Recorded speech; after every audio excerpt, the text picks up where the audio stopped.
Because, I mean, Well, I think when they're being generals, they're attacking the United States. Like, Greetings. So last weekend I was watching the fourth installment of Vocab Malone's Smoke Room series. I was watching it live, and in the live chat, a gentleman by the name of Chris Black asked the following question, quote, "Who are the true children of Israel?" End quote. So I decided to reply, and I answered, the church. Chris Black quickly responded, quote, "That's replacement theology, Abu," end quote. I proceeded to give him some verses which I felt supported my position, but the short exchange inspired me to make a short video on the subject, and that's this video you're watching right now. So in this video, I'd like to briefly discuss so-called replacement theology. Now, while I personally think that name is a bit misleading or a bit of a misnomer, I'll nonetheless clarify that the position I hold to is that according to the New Testament, the true Israel is the church. Now, some might immediately want to ask, which church do you mean? And the gentleman I just mentioned, Chris Black, asked precisely that question. However, rather than get bogged down in a side debate about which church might be the true church, we can simply put it this way. The true Israel is limited to the true believers in Christ, whomever they may be. So, in this video, I'd like to present the passages which I feel support this position. I'll start off with some light, less obvious, or indirect examples, and then slowly build my case up from there. Now, I don't primarily use the King James Bible, but anticipating that those who watch this video and who will wind up disagreeing with it will likely be among those who prefer to use the King James Bible, so in this video, I will mostly stick to that version. Now, the first passage I'd like to start with is Matthew 12, from verses 48 to 50. In that text, in verse 48, Christ is quoted as asking, "Who are my brethren?" Then verse 49 reads as follows, quote, "And he stretched forth his hand toward his disciples and said, Behold, my mother and my brethren." Then verse 50 states, quote, "For whosoever shall do the will of my Father which is in heaven, the same is my brother and sister and mother," end quote. Now, I would submit that this passage tacitly gives us a biconditional proposition. A person is among Christ's brethren if and only if they do the will of the Father. Therefore, those who do not do the will of the Father are therefore not among Christ's brethren. Now, at this point, one might object that this verse in a vacuum need not establish who is or is not a member of the nation of Israel. And so I would at least agree that it's a minor example, as I said at the start. So I'm only going to ask that you keep it in mind as we move forward and the pattern that I'm attempting to convey unfolds. The next passage I'd like to turn to might also be thought of as another minor one. Nonetheless, it's Matthew 3:9, in which John the Baptist says the following to certain Jewish authorities, quote, "Think not to say within yourselves, we have Abraham to our father. For I say unto you that God is able of these stones to raise up children unto Abraham." End quote. The point here is that merely biological descent from Abraham is not significant if you're a disbeliever. God can take stones, which is to say entities which do not descend biologically from Abraham, and make those stones more truly sons of Abraham than disbelieving descendants of Abraham happen to be. But again, this can be seen as another minor example, so I only ask that you keep it in mind as we continue to move forward. Now, I'd like to jump to the 8th chapter of the Gospel of John, starting in verse 37. In that verse, Christ says to some of his Jewish opponents, quote, "I know that ye are Abraham's seed," end quote. Thus, it's clear from that statement, "I know that ye are Abraham's seed," that Christ is addressing men who descend biologically from Abraham. However, when you jump to verse 39, Christ says to them, quote, "If ye were Abraham's children, ye would do the works of Abraham," end quote. From there, it is made clear that they are not doing the works of Abraham, and thus, by implication, if we deny the consequent, so too we can deny the antecedent, and conclude that they are not children of Abraham, despite the fact that it was just noted that they descend biologically from Abraham. And then in verse 44, we find a now famous declaration, quote, "Ye are of your father, the devil," end quote. Even though his opponents descend biologically from Abraham, it is not Abraham who is their true father, rather their true father is the devil. And we'll return to this concept and this verse in a bit. In the meantime, we can turn to Galatians 3:29, in which it is declared, quote, "And if ye be Christ's, then are ye Abraham's seed. When we put this passage together with the passages we already looked at, the message becomes clear. Those who reject Christ are not children of Abraham, even if they descend biologically from Abraham. Those who truly follow Christ are the true children of Abraham. And this sentiment is echoed in Romans 9:6, where it's declared that, quote, they are not all Israel which are of Israel, end quote. Notice that, in a sense, there are two Israels being alluded to in that verse. One, which is merely biological, and the other, which is truly Israel. Those who descend from Jacob and reject Christ are not members of that true Israel. And that idea echoes a statement made earlier in the Epistle to the Romans, as at the end of the second chapter, the last two verses, which is to say the 28th and 29th verses of the second chapter, so Romans 2:28 to 29, reads as follows, quote, for he is not a Jew which is one outwardly, neither is that circumcision which is outward in the flesh. But he is a Jew which is one inwardly, and circumcision is that of the heart, in the spirit, end quote. At this point, I'd like to go on a bit of a brief segue to note that now that we've seen Romans 2:28-29 and John 8:44, we can see how those passages provide explanatory scope to, for example, Revelation 2:9. Some wrongly think that verse in Revelation is a commentary on lineage. However, it applies to rejectors of Christ, irrespective of their lineage. That is to say, even if one descends from Jacob, Revelation 2:9 still can apply to them. The part in Romans 2 about descendants of Jacob who are not Jews parallels the part in Revelation 2 about those who say they are Jews, yet are not. It can just as easily apply to Jews who have uncircumcised hearts. The part in John 8:44 about those who descend from Abraham, yet their true father is the devil, parallels the part in Revelation about them being from the synagogue of Satan. Interestingly, back in 2008, the GMS elder called Gabar conceded that the primary focus of Revelation 2:9 is actually wicked descendants of Jacob. Here, take a look at this quick clip. Revelation 2:9. Go on. I know thy works and tribulation and poverty. Go on. But thou art rich. But thou art rich. Now who is this talking about? This is talking about us, our people. Because we have this truth. All right? That's why we're rich. Thou art rich. Go on. And I know the blasphemy of them which say they are Jews and are not. To go deeper, because you guys are coming on that level, this is really talking about the wicked Israelites. We use the scripture for the so-called Jews, but it's really talking about, like him. Yeah, read that part again, like him. It says, like this guy here. And I know the blasphemy. Do you know this man? Do you recognize this man? Which say they are Jews and are not. Go back and read it again. And I know the blasphemy of them which say they are Jews and are not. Now really, the real understanding of that scripture is talking about guys like that. But we use that scripture for the so-called white man that calls himself a Jew. That's why the scripture says, as deceivers, that's in 2 Corinthians, and yet true. And somebody might say, well, you're deceiving the people. Well, we're not deceiving them. If it looks like we're deceiving them, we're not. We're giving them the truth. It's still true. But we still appear as deceivers, but it's still truth. Now, this is really talking about guys like that, like him. All right? The black devil. Right, the black Satan. Getting back to the live chat in Vocab Show, I also asked the gentleman I was conversing with if we could agree that the woman in Revelation 12 is Israel.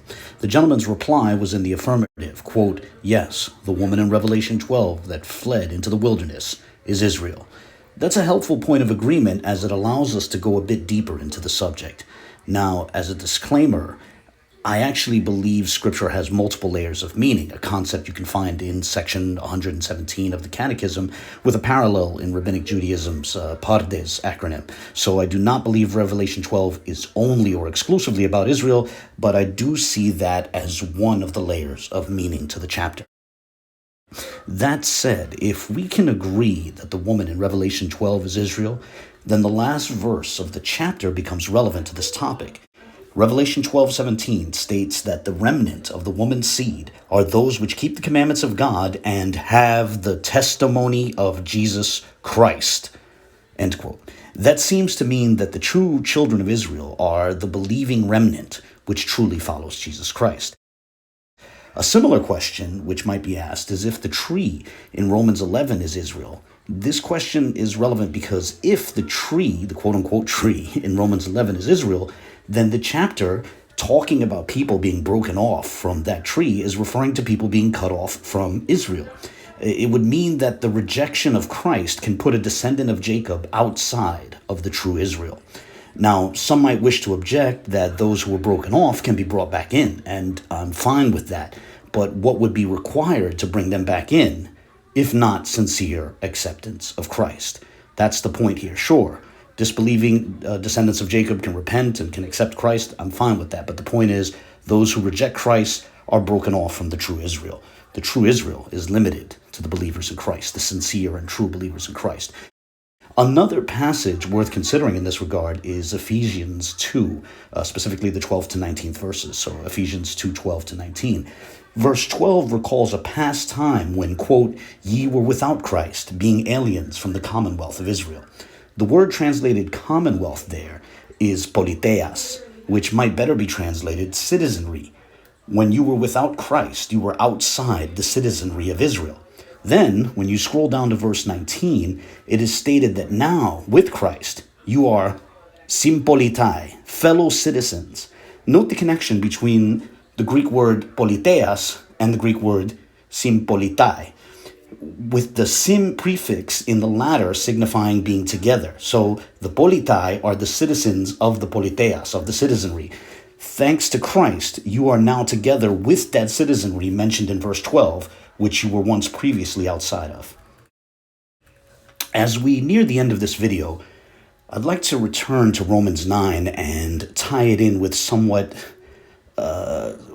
less obvious text in Galatians 4. So regarding Romans 9, there are many who misread verses 7 through 13, where God chooses Isaac instead of Ishmael and then chooses Jacob instead of Esau. Some read those verses and think that they are simply about lineage, but they miss that those verses are essentially analogies building upon the thought in verse 6.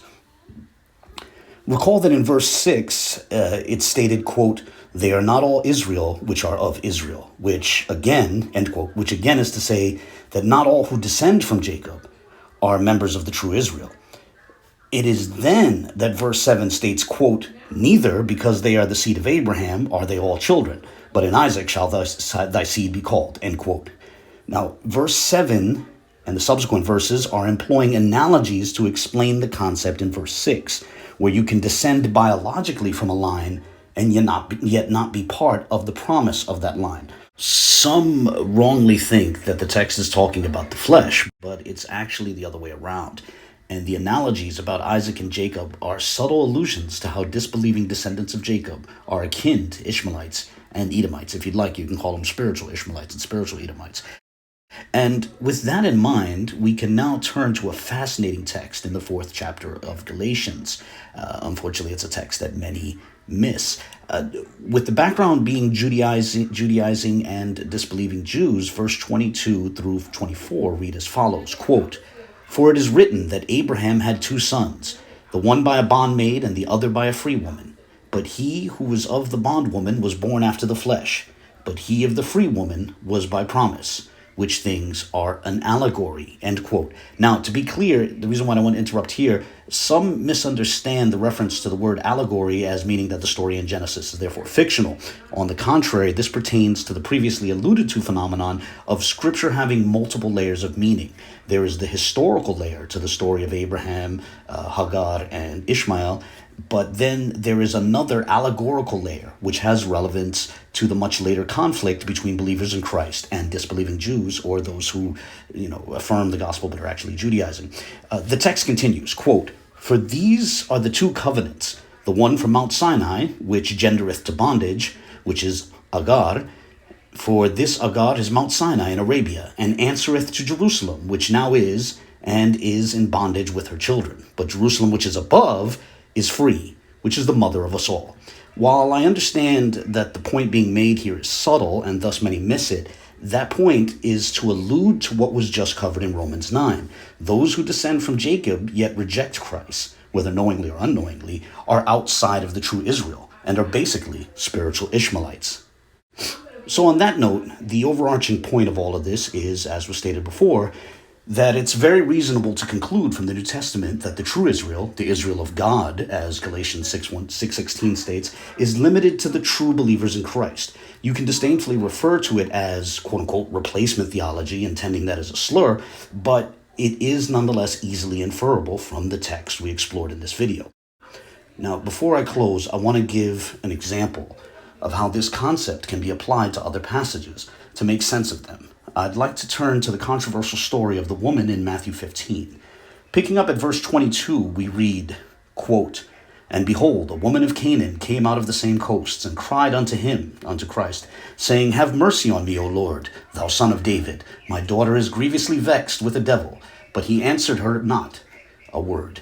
Now, end quote. Now, notice, I wanted to interrupt here. Notice that Christ does not say anything in reply to the woman. She requested that her daughter be helped, and it says he answered her not a word. Now, continuing on with the text, quote, "And his disciples came and besought him, saying, Send her away, for she crieth after us. But he answered and said, I am not sent, but unto the lost sheep of the house of Israel." End quote. Now, here's an important question to ask. Who was Jesus replying to when he stated that? People think Christ is telling the woman that he was only sent to the lost sheep of Israel. But the text states that Christ did not reply to her. It is immediately after the disciples ask him to send her away that Christ makes that statement. From the structure of the text, it seems Christ is replying to the disciples, not to the woman. Remember that. Keep that in mind. Continuing on with the text. Quote, "Then came she and worshipped him, saying, Lord, help me. But he answered and said, It is not meet to take the children's bread and cast it to dogs." End quote. Now, at this point, Christ makes clear that what she's asking for is meant for the children of Israel. Let's keep that in mind and continue on with verse 27. Quote, "And she said, Truth, Lord, yet the dogs eat of the crumbs which fell from their master's table. Then Jesus answered and said unto her, O woman, great is thy faith. Be it unto thee even as thou wilt. And her daughter was made whole from that very hour." End quote. Now, think about this. Through a show of faith, the woman received precisely that which Christ had told her was for the children of Israel. Now, I don't believe that Christ contradicted his earlier statement. Rather, I would propose that her faith made her one of the children of Israel. With that in mind, think back to verses 23 and 24. The disciples asked Christ to send her away, and he didn't do so. He tacitly rejected their request, and while rejecting their request, he replied to them, to the disciples, that he is sent to the lost sheep of Israel. Christ knew she would be one who was part of the true Israel, and she would be so through her faith. Personally, I think that's fascinating. On that note, I'll close here. As always, I really do look forward to the comments of others. I know this is a controversial subject, so I definitely look forward to the comments of others. God bless.